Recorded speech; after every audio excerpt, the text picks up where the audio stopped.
Hey, good morning to everybody. It's Daryl P here, aka Artist in Recovery, and this is an impromptu video. It's a little before 5 a.m. East Coast time here in the United States, and I turned on the world news and I see some breaking news that United States forces have abducted the president and his wife of Venezuela, Nicolás Maduro.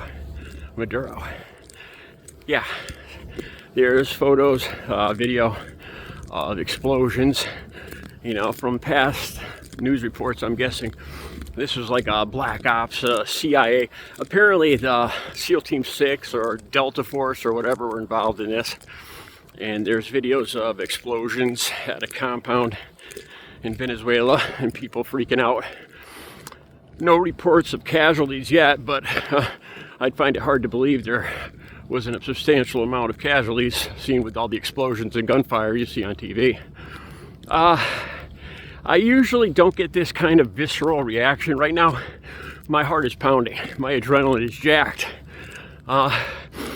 Usually, I only get this kind of reaction when Trump does something ridiculous right here in the United States that's going to affect me personally. Like putting ice in my town, having his jackboot thugs in my town, but I'm getting that reaction this morning. Some of my first thoughts. So, are we in the business now? Who's going to take his place? That's the first thing I got to ask.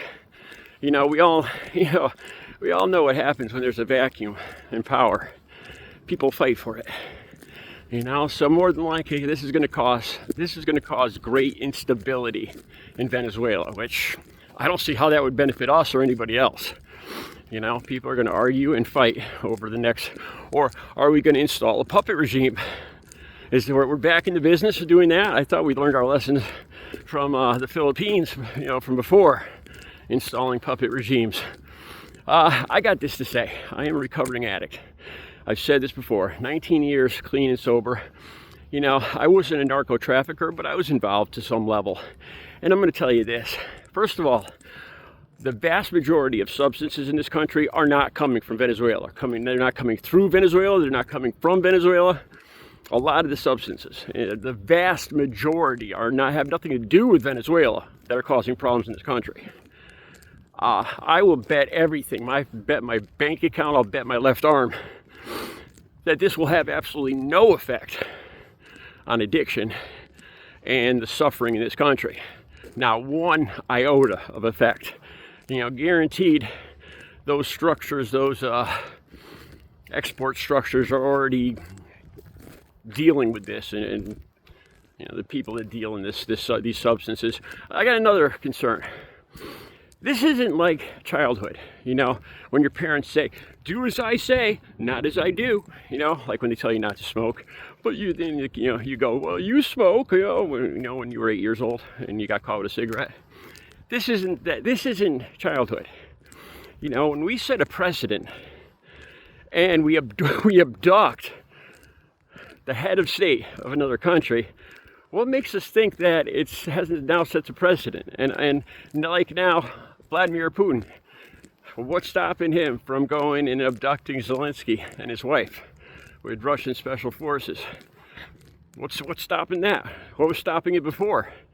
What was stopping it before was probably outrage, global outrage. But now the U.S. just did it. Where's the evidence? Where is any form of evidence? And how is this any of our freaking business? If he's a valid head of state or not. It's what it's all about? Once again, man, it's all about freaking oil. That's the bottom line. It's just a whole lot of lies and propaganda from Trump and his administration in order to secure one of the largest supplies of oil in the world.